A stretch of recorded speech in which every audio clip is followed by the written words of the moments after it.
Hello everyone, welcome back to my channel. आज हम demand function देखते हैं और सबसे पहले ये देखेंगे कि फंक्शन क्या होता है। So let's see this equation y is equals to F of X. ठीक है, तो आपका जो f होता है वो क्या शो करता है, रिलेशनशिप शो करता है डिपेंडेंट वेरिएबल और इंडिपेंडेंट वेरिएबल्स के बीच में। अब what do you mean by variables? Variables क्या होता है, ये जो y है और ये x है, ये क्या है, वेरिएबल है, क्योंकि ये क्या है, वेरी करते रहते हैं। अब हम अच्छे से देखते हैं कि डिपेंडेंट और इंडिपेंडेंट वेरिएबल्स कहना क्या चाहता है ये।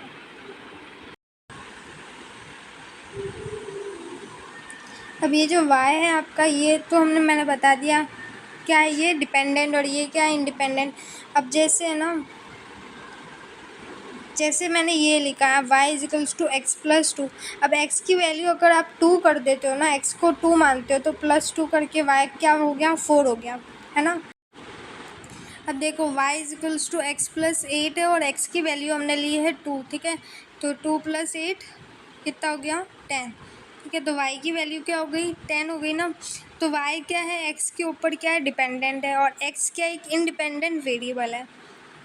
वैसे ही हम डिमांड में देखते हैं। अब यहाँ पे देखो आपका, तो ये सारे देखो क्वांटिटी डिमांडेड, आप कितनी क्वांटिटी आप डिमांड कर रहे हो, और ये सारे जो फैक्टर है, किसी भी प्राइस, कमोडिटी की प्राइस, फिर उसके जो रिलेटेड गुड्स है उनकी price, income, taste and preferences, expectation of the consumer, ये सारी चीज़ें के ऊपर क्वांटिटी डिमांडेड आपकी डिपेंडेंट है। ठीक है, आपका टेस्ट एंड प्रेफरेंसेस बदलेगा तो आपकी जो क्वांटिटी डिमांड है वो भी आपके साथ साथ बदलती रहेगी। आपकी इनकम आज इतनी है, और अगर आपकी इनकम आज कल परसों बढ़ गई है, तो आपकी जो पहले जितना लेते थे उससे ज़्यादा लेने लग जाओगे आप। ठीक है, अगर उस कमोडिटी की प्राइस कम हो गई है तो फिर आप क्या करोगे, और ज़्यादा लेने लग जाओगे। तो क्वांटिटी डिमांडेड क्या है, इन सारी फैक्टर्स के ऊपर क्या है, डिपेंडेंट है। इसमें दो तरीके के फंक्शन देखेंगे, आप इंडिविजुअल देखोगे और दूसरा होगा कि मार्केट डिमांड फंक्शन देखोगे, जिसमें बहुत सारे कंज्यूमर आ जाते हैं। अब डिमांड फंक्शन क्या शो करता है, रिलेशनशिप को शो करता है किसी भी कमोडिटी की डिमांड और उसके वेरियस डिटर्मिनेंट्स के बीच में।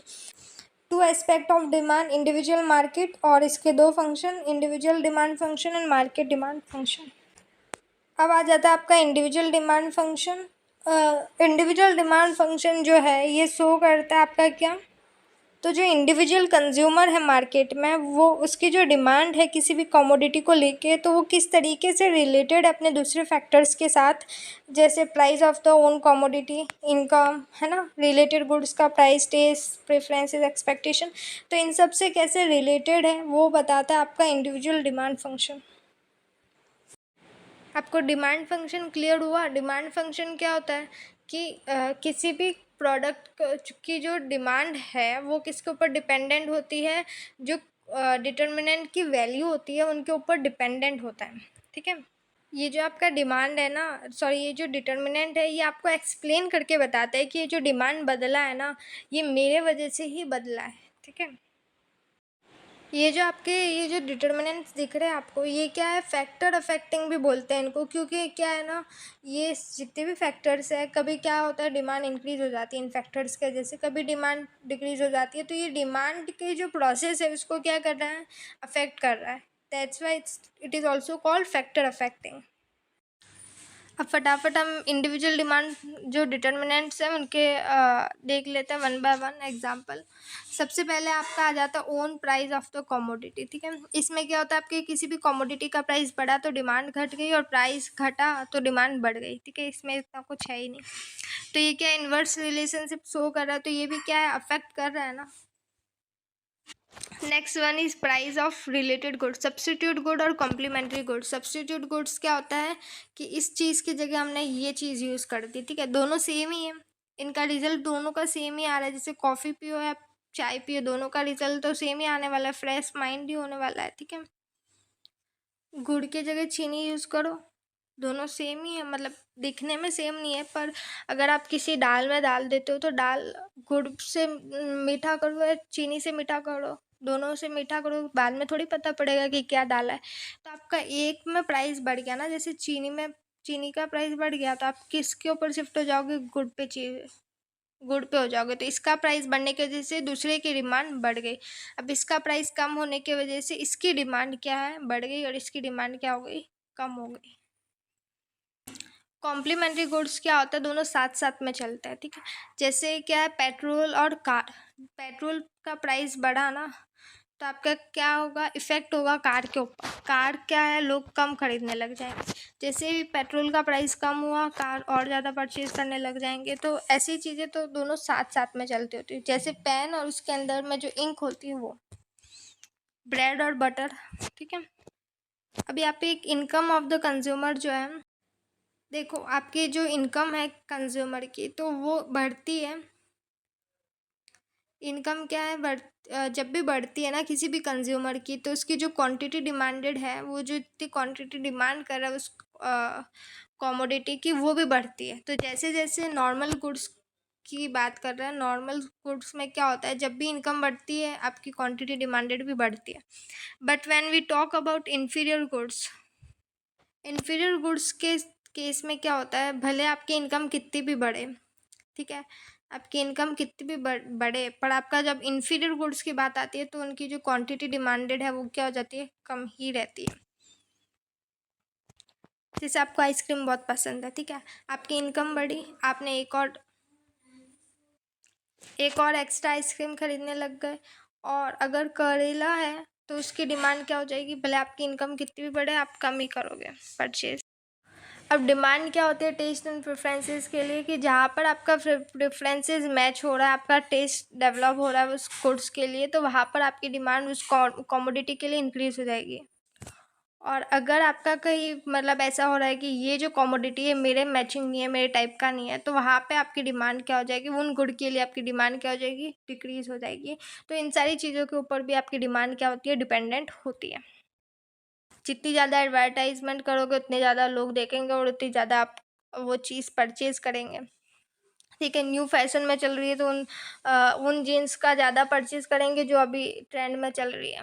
अब आपको ऐसा लग रहा है कि कल जो है ये जो कमोडिटी है ये क्या है, ख़त्म होने वाली है, ठीक है। ये जो कमोडिटी ये आपकी कल ख़त्म होने वाली है, तो आप क्या होते हैं, फटाफट उस चीज़ को खरीद देते हो। तो जो भी एग्जिस्टिंग प्राइस होता है ना, उस एग्जिस्टिंग प्राइस के ऊपर आपकी जो डिमांड है, प्रेजेंट डिमांड, वो आप बढ़ा देते हो। ये चीज़ प्राइस के ऊपर भी डिपेंड करती है। एक्सपेक्टेशन, आप सोच रहे हो कि कल इस चीज़ का प्राइस बढ़ने वाला है, तो आप क्या करते हो, बहुत जल्दी जल्दी जाके परचेज करके आ जाते हो, है ना। अभी परचेज कर लेते हो जिससे बाद में आपको नुकसान ना हो, या फिर आपको पता होता है कि बाद में कम होने वाली है, तो आप देर तक खरीदोगे उस चीज़ को। जैसे पेट्रोल का प्राइस आपको पता है कि कल मतलब है ना कम होने वाला है, तो आप क्या करोगे, कल ही खरीदोगे। पर आपको ये पता है कि कल पेट्रोल का प्राइस बढ़ने वाला है, तो आप फटाफट जाके परचेज करके आ जाओगे, आज ही मतलब फिल करवा के आ जाओगे। सो मार्केट डिमांड फंक्शन, ये भी आपके मार्केट डिमांड जो है उसकी कमोडिटी और उसके वेरियस डिटर्मिनेंट्स के बीच का जो ये रिश्ता है वो शो करता है, इसको एक्सप्रेस करते हैं। इसमें नंबर्स, पॉपुलेशन और जो डिस्ट्रीब्यूशन है, रिच और पुअर्स, ये जो है नए जुड़ गए हैं मार्केट में, ठीक है। देखो जैसे जैसे पॉपुलेशन बढ़ेगी वैसे वैसे डिमांड जो है क्या होगा, बढ़ेगा। जैसे जैसे पॉपुलेशन डिक्रीज होगी वैसे वैसे डिमांड डिक्रीज हो गई, ठीक है। अब ये कंपोजिशन ऑफ पॉपुलेशन के ऊपर भी डिपेंड करते हैं। जैसे वुमेन की ही पॉपुलेशन बढ़ रही है, तो जो वुमेन्स के रिलेटेड जो गुड्स है वो ही ज़्यादा, उनकी ही ज़्यादा डिमांड होगी। मैन के रिलेटेड उनकी ज़्यादा डिमांड होगी। अगर मैन की ही मतलब पॉपुलेशन बढ़ रही है तो उनके जो रिलेटेड है शर्ट वगैरह, तो वो ही ज़्यादा, उनकी डिमांड ही ज़्यादा होगी। अब आपका जो डिस्ट्रीब्यूशन जो है इनकम का सोसाइटी में, अब आपकी सबसे ज़्यादा पॉपुलेशन अगर इंडिया में भी देखो, अगर कहीं और डेवलपिंग कंट्री या अनडेवलप कंट्री में देखो, तो वहाँ पे पॉपुलेशन सबसे ज़्यादा हाई है, ठीक है। और मोस्टली 90% वहाँ पे लोग क्या है, पुअर है। इंडिया की बात नहीं कर रही, कहीं और की बात कर लेते हैं। तो 90% पॉपुलेशन क्या है, पुअर है, और 10% यहाँ पे क्या है, रिच है, ठीक है।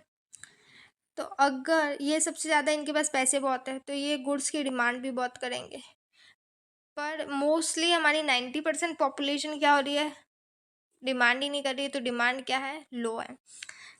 तो ये बहुत ज़्यादा इफ़ेक्ट करता है आपकी डिमांड के ऊपर। अब हमने जितने भी फैक्टर कांस्टेंट रखते हैं तो हमारा डिमांड क्या कहता है कि there is an inverse relationship. ठीक है, ये हमारा कानून है डिमांड का। तो ये क्या बताता है कि जब भी आपकी price of the commodity increase होगी, आपकी जो क्वांटिटी डिमांड है वो क्या हो जाएगी, डिक्रीज हो जाएगी। तो this is called inverse relationship. ठीक है, जैसे आपके ऊपर यह बताया गया है कि ये जो आपकी क्वांटिटी डिमांडेड है ये 100 से 150 हुई, जब इसकी जो प्राइस है ये 10 से 9 हुई, 10 रुपये से 9 रुपये हुई इस कमोडिटी की प्राइस। तो यहाँ पे आपकी कितनी यूनिट्स परचेज करने लगे, 50 रुपये जो ये 50 है, 50 यूनिट्स और हमने बढ़ा दी, फिर आपकी 8 हुई तो आपने 50 और बढ़ा दी। ठीक है, अब देखो डिमांड कर्व जो है आपका, तो आपका ओ क्यू से ओ क्यू डैश पे शिफ्ट हुआ, जब आपका ओ पी से ओ पी डैश पे शिफ्ट हुआ आपका प्राइस। जब भी प्राइस आपका डाउन हुआ ना तो क्वांटिटी डिमांड बढ़ गया, यही है। तो आपका ये क्या शो कर रहा है, डाउनवर्ड स्लोप दिख रहा है आपका। तो ये एक्सप्रेशन है लॉ ऑफ डिमांड का, कि लॉ ऑफ डिमांड में आपका जो कर्व है वो क्या होता है, डाउनवर्ड स्लोप होता है। ठीक है, अजम्पशन क्या है लॉ ऑफ डिमांड की, कि सारी चीज़ें कांस्टेंट रखो, टेस्ट एंड प्रेफरेंसेस कांस्टेंट होना चाहिए, बायर्स की इनकम में कोई चेंज नहीं आना चाहिए, उतनी की उतनी होनी चाहिए, रिलेटेड गुड्स में के प्राइस में कोई चेंज नहीं आना चाहिए, जो बताया था फैक्टर्स ये सारे क्या होने चाहिए, कांस्टेंट होने चाहिए। इसलिए तो डेफिनेशन में लिखा है अदर थिंग रिमेन्स कांस्टेंट।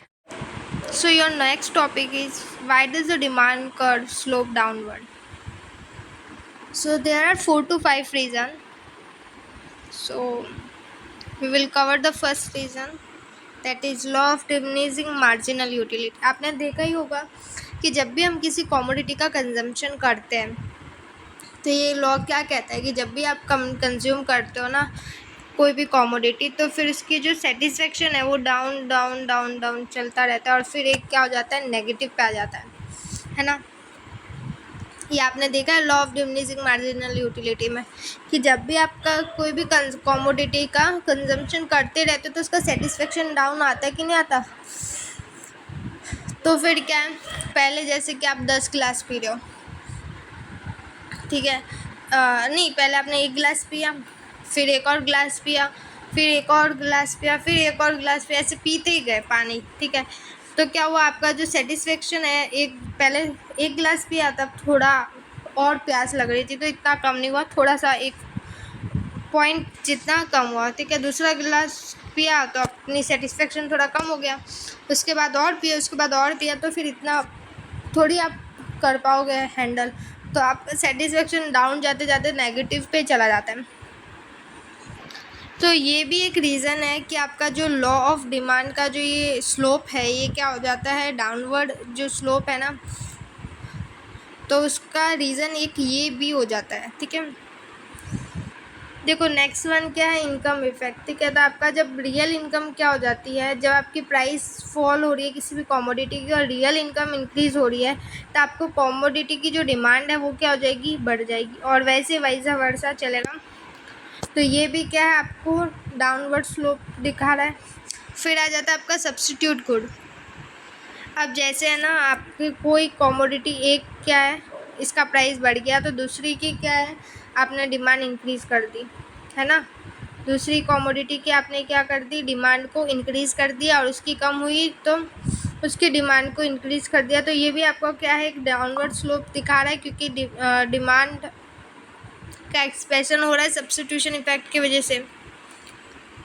और जैसे जैसे मतलब बायर्स इंक्रीज हो जाएंगे ना, पॉपुलेशन बढ़ती जाएगी, तो आपकी क्या है, डिमांड जो है वो भी क्या है, बढ़ती जाएगी, और जैसे जैसे बायर्स कंज्यूमर कम होते जाएंगे वैसे वैसे डिमांड क्या हो जाएगी, कम होती जाएगी। और जैसे ही आपके जैसे प्राइस फॉल हुआ ना, प्राइस फॉल होते ही क्या हो जाता है, ये आपका प्राइस फॉल हुआ, ठीक है, लोग और ज़्यादा जुड़ने लगे, डिमांड करने लगे, है ना। और अगर आपका प्राइस इंक्रीज़ हुआ तो आपकी डिमांड क्या हो जाएगी, डिक्रीज़ हो जाएगी, क्योंकि बहुत सारे लोग क्या है, कम होते गए। अब डिफरेंट यूजेस देखते हैं कि अगर किसी भी चीज़ का मतलब डिफरेंट यूज़, ठीक है, जैसे आपका मिल्क है तो इसका आप कर्ड बनाने में, चीज़ बनाने में, बटर बनाने में, सब में यूज़ करते हो। ठीक है। तो अगर इस मिल्क का प्राइस 30 रुपये से 15 रुपये हो जाता है, चलो बहुत ज़्यादा ही कम कर दिया, आधा कर दिया, पर या 15 रुपये कम हो गए, तो आप क्या करोगे, इसका डिफरेंट यूज़ में लगा दोगे और आपकी जो डिमांड है मिल्क की वो क्या कर जाएगी, एक्सपेंड हो जाएगी। तो प्राइस कम होने की वजह से क्या हो गया, डिमांड बढ़ गई और ये भी आपका डिमांड डाउनवर्ड स्लोप करने में मदद करता है। अब इस लॉ ऑफ डिमांड के कुछ एक्सेप्शन भी है, ठीक है, वो हम देखते हैं कि कभी कभी क्या होता है, प्राइस बढ़ने से डिमांड भी बढ़ रही है और प्राइस कम होने से डिमांड भी कम हो रही है, ऐसा केसेस भी हमको देखने को मिला है। अब कुछ ऐसे होता है ना, आर्टिकल्स ऑफ सोशल डिस्टिंक्शन। अब ये क्या होता है, गोल्ड है, डायमंड है, अब ये क्या होता है, इनके जो डिमांड है, ये मतलब इनकी जब हाई होती है ना तभी लोग डिमांड करते हैं, ठीक है, बताने के लिए ना कि मेरा इतने का है, इतने का है। गोल्ड की वैल्यू क्यों है, क्योंकि एक तो इसकी शॉर्टेज है ना, इसकी शॉर्टेज है इसलिए इसकी वैल्यू है। तो इनकी डिमांड सबसे ज़्यादा कब होती है, रिच पीपल तो तभी करते हैं ना, दिखावेबाजी के लिए कि ये इतने का था, मेरा इतने का था, इस वजह से। अब कुछ गिफन्स गुड की बात करते हैं। इनमें क्या होता है, इनका प्राइस घटने के बाद भी इनकी जो डिमांड है वो क्या हो जाती है, घटती है, क्योंकि ये भले ही वो जो अच्छे गुड्स हैं उनके प्राइस से चीपर है, पर इनकी क्वालिटी यार इतनी पुअर है कि ये लोग ख़रीदना ही नहीं चाहते। सो इनको गिफन पैराडॉक्स भी बोला जाता है। इरेशनल जजमेंट की बात करें तो कुछ क्या होता है, प्राइस के हिसाब से इस कमोडिटी की क्वालिटी डिस्क्राइब करते हैं कि इस प्राइस अगर है ना, मतलब इसकी प्राइस क्वालिटी बहुत ज़्यादा कम है, मतलब बहुत ज़्यादा बेकार है, और इसकी प्राइस बहुत ज़्यादा है, देन ऑल्सो इसका प्राइस ज़्यादा है, तो ये लोग समझते हैं कि इसकी क्वालिटी भी अच्छी होगी। जैसे आपने इंग्लिश में वो टाइगर वाली स्टोरीज देखी है ना, कि वो राजा क्या करता है, प्राइस उसका कम होता है ना, पर उसको नहीं पता होता, वो देख के है ना, मतलब बहुत अच्छा लगता है उसको, तो वो टॉय लेना चाहता है, पर उसकी क्वालिटी वैसे भी पुअर थी, पर उसने क्या किया, जो शॉप चलाता है ना, उसने क्या किया, इसकी प्राइस बहुत ज़्यादा बता दी, उसके हिसाब से राजा के पर्सपेक्टिव के हिसाब से उन्होंने प्राइस बता दी, जिससे इसको क्वालिटी भी इसकी अच्छी लगी और इसकी स्टैंडर्ड का भी लगे, तो उस वजह से उसने क्या है, ख़रीद ली। तो जब प्राइस के हिसाब से आप चलते हो ना और क्वालिटी को पीछे छोड़ देते हो, प्राइस आपकी क्वालिटी दिखाने लगता है, आप जजमेंट क्या कर रहे हो, इरेशनल जजमेंट कर रहे हो। तो इस केस में क्या होता है, इनका प्राइस भले कितना भी ऊपर चला जाता है, तब भी इनका जो प्राइस ये जो प्रोडक्ट है बेकार से, इनके ये जो पैसे जो रिच प्रोडक्ट्स हैं, also we call non organic products, तो इनका जो प्राइस भले कितना भी बढ़ जाए, इनकी जो डिमांड है वो भी बढ़ती ही जाती है। अब ये देखो, ये लॉ ऑफ डिमांड यहाँ पे गलत हो रहा है ना, फेल हो रहा है। तो यहाँ पे क्या हो रहा है, अब जब प्राइस बढ़ रहा है तो क्वांटिटी डिमांड भी क्या हो रही है, इंक्रीज़ हो रही है। तो ये जो स्लोप है ये क्या जा रहा है, आपका अपवर्ड स्लोप। आपका क्या है, चेंज इन क्वांटिटी डिमांडेड, ठीक है, ये क्या होता है, इंक्रीज़ और डिक्रीज़ होता रहता है, किस वजह से, आपके प्राइस में बदलाव आने की वजह से, ठीक है, और बाकी चीज़ें आपको क्या करनी है, कांस्टेंट रखनी है। तो इसकी वजह से जब इंक्रीज़ और डिक्रीज़ होता रहेगा तो आपका जो चेंज होता रहेगा, इंक्रीज़ हो गया तो ऐसे कर्व में जो है शिफ्ट होता जाएगा, राइटवर्ड शिफ्ट होएगा, लेफ्टवर्ड शिफ्ट होगा, फॉरवर्ड या बैकवर्ड, जो भी बोला आप। देखो, आपकी जो क्वांटिटी डिमांडेड है ये इंक्रीज़ हो रहा है किसी भी कमोडिटी का, किस वजह से, जब आपका जो प्राइस है किसी भी कमोडिटी का वो फॉल हो रहा है और इसके वजह से क्वांटिटी डिमांडेड जो है वो इंक्रीज़ हो रहा है, तो इसको हम बोलते हैं एक्सटेंशन, ठीक है। और अगर आपका प्राइस जो है और इसी के करस्पॉन्डिंग अगर आपका जो प्राइस है किसी भी कमोडिटी का वो क्या हो रहा है, राइज हो रहा है, और क्वांटिटी डिमांडेड क्या हो रही है, ये हो रहा था, इसे हम कहते हैं कॉन्ट्रैक्शन, ठीक है। तो इसे क्या कहते हैं हम, कॉन्ट्रैक्शन ऑफ डिमांड, और एक को हम कहते हैं एक्सटेंशन ऑफ डिमांड। देखो, अब आपने वो सब देख लिया कि प्राइस ऑफ द कमोडिटी। अब प्राइस ऑफ द कमोडिटी को कांस्टेंट रखो और दूसरे फैक्टर्स के चेंज होने के कारण हम देखेंगे, ठीक है। तो अगर इन सब फैक्टर्स के वजह से आपकी डिमांड जो है फॉल हो रही है तो इसे हम बोलते हैं डिक्रीज़ इन डिमांड, और इन कारणों से आपकी डिमांड राइज हो रही है तो हम बोल देंगे आपको इंक्रीज़ इन डिमांड, ठीक है। ये डायग्राम भी आप देख सकते हो, ये आपका है चेंज इन क्वांटिटी डिमांडेड और दूसरा आपका है चेंज इन डिमांड, ठीक है। ये आपका है movement along a demand curve. एक हो जाता है एक्सटेंशन कॉन्ट्रैक्शन, ये प्राइस ऑफ द कमोडिटी में डिक्रीज़ होने के वजह से, और ये कमोडिटी के प्राइस इंक्रीज़ होने के वजह से। अब आ जाता है आपका शिफ्ट इन डिमांड कर्व। जब आपकी डिमांड कर्व शिफ्ट होती है, ठीक है, तो डिक्रीज़ हो जाती है अगर आपकी डिमांड, और अगर तो इससे क्या होगा, आपका जो डिमांड कर्व है वो क्या हो जाएगा, बैकवर्ड शिफ्ट हो जाएगा। डिमांड कर्व कहाँ पे, लेफ़्ट की ओर शिफ्ट हो जाएगा। ये देखो इस तरीके से शिफ्ट हो जाएगा। और अगर आपकी जो डिमांड है वो इंक्रीज़ हो रही है तो आपका डिमांड कर्व क्या हो जाएगा, ये जो है तो ये और ज़्यादा फॉरवर्ड शिफ्ट हो जाएगा, या फिर बोल सकते हैं राइटवर्ड साइड शिफ्ट हो जाएगा। और ये अदर फैक्टर्स के कारण हो रहा है, ना कि own price of the commodity के वजह से डिमांड चेंज हो रही है, ठीक है। अब वही चीज़ है एक्सटेंशन का बताया है कि ये सब होता है तो क्या होता है, ठीक है, इसे हम कहते हैं एक्सटेंशन ऑफ डिमांड, ठीक है। इसका पूरा ये ग्राफ दिया है। अब ये जो एक्सटेंशन ऑफ डिमांड है ये इंडिकेट किया जाता है बाय डाउनवर्ड मूवमेंट, देख रहे हो ना, downward movement like A point to B point. फिर ये आपका कॉन्ट्रैक्शन देख रहे हो, कहाँ गया, ये आपका है फिर ये आपका है इंक्रीज इन डिमांड, इसका डायग्राम। अब जो हमने पहले डिस्कस किया ना वही चीज़ है, बस इसको थोड़ा डायग्राम के थ्रू इसको समझाया गया है और थोड़ा टेबुलर फॉर्म में इसको डिस्क्राइब करके अच्छे से समझाया है। आपके इंक्रीज़ हुई है कोई डिमांड तो उसके कॉजेस क्या हैं, तो वो चीज़ हम देख लेते हैं अच्छे से। तो आपके ये जो कॉजेस है ना ये आपके काम आएंगे आपके जो 12th में मैक्रो इकोनॉमिक है ना उसमें, जो आपका फॉरेन एक्सचेंज वाला चैप्टर है उसमें बहुत ज़्यादा काम आने वाला ये कॉजेस जो होता है decrease increase in demand, decrease in demand, causes of increase in supply, causes of decrease in supply, ये सारी चीज़ बहुत यूज़फुल है यार। तो आपके जो डिमांड है वो किस वजह से इंक्रीज़ हो रही है, एक तो आपकी इनकम इंक्रीज़ हो रही है इस वजह से, जो ख़रीदने वाला है उसकी इनकम बढ़ गई इसकी वजह से। और जब भी कोई price of substitute good increase हो रहा है इस वजह से, जब भी price of complementary goods fall हो रहा है इस वजह से, जब टेस्ट एंड प्रेफरेंसेस जो है फेवर में शिफ्ट हो रहा है तब उस वजह से, जब ऐसी अवेलेबिलिटी है कि ये जो फ्यूचर में इसकी जो कमोडिटी का जो प्राइस है ये क्या होने वाला है, रिड्यूस होने वाला है, या फिर वो कमोडिटी शॉर्टेज होने वाली है तब। फिर ये आपका डिक्रीज़ इन डिमांड, फिर इसका डायग्राम, फिर आपका आ जाता है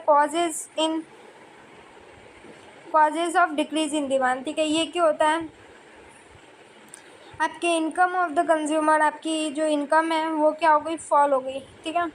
जो प्राइस है सब्स्टिट्यूट गुड उसका क्या हो गया, डिक्रीज़ हो गया।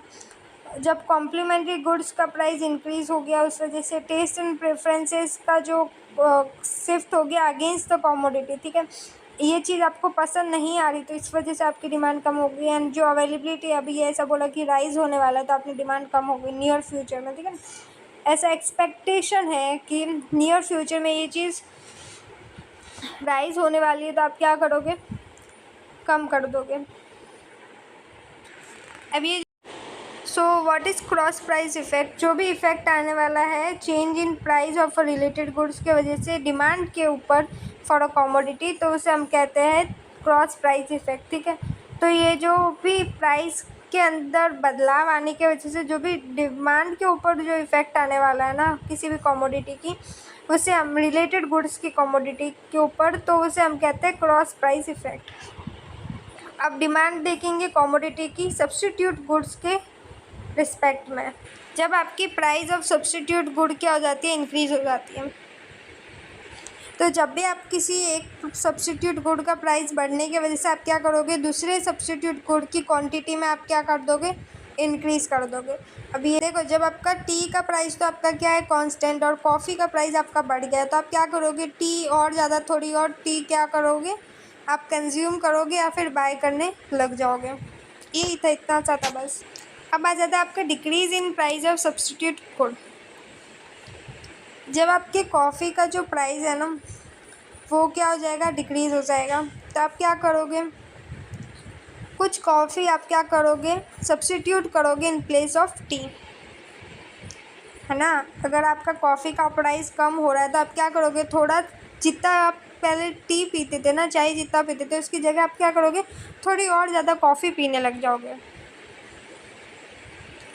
और आप दूसरी लैंग्वेज में बोलो तो आपकी जो डिमांड है वो लेस, मतलब टी के लिए जो डिमांड है वो और ज़्यादा मतलब कम हो जाएगी। इवन इसकी जो प्राइस है वो कांस्टेंट है, पहले भी 5 रुपये थी, अभी भी 5 रुपये है, तब भी आप उसकी जो डिमांड है वो लेस कर दोगे, क्योंकि कॉफ़ी की प्राइस जो है उससे कम हो गई है, तो आप क्या करोगे, थोड़ी और कॉफ़ी ज़्यादा पीने लग जाओगे। अब हम आ जाते हैं कॉम्प्लीमेंट्री गुड्स के ऊपर। तो देखो यही चीज़ हो जाती है कि इंक्रीज़ हो जाता है एक में, तो आप क्या करते हो, दूसरी चीज़ को भी क्या कर जाते हो, अगर एक का प्राइस बढ़ गया ना तो दूसरे की डिमांड को भी कम कर देंगे। क्योंकि जैसे आपको बोलो ना, अगर कार का प्राइस कांस्टेंट है और प्राइस ऑफ पेट्रोल सिर्फ राइज हुआ है, तो जो कार की जो प्राइस है ना, जो डिमांड है वो क्या कर देंगे अपन, डिक्रीज़ कर देंगे, क्योंकि जो ये आपकी पेट्रोल की प्राइस है उसमें प्राइस इंक्रीजमेंट होने के वजह से। तो इसका जो कर्व होगा वो कैसा होगा, बैकवर्ड शिफ्ट होगा। The next one is decrease in price of complementary goods.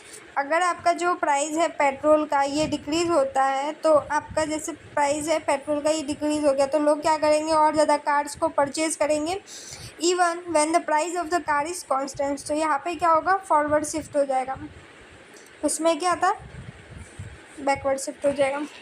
So with this your chapter is completed. So do not forget to like, share and subscribe the channel.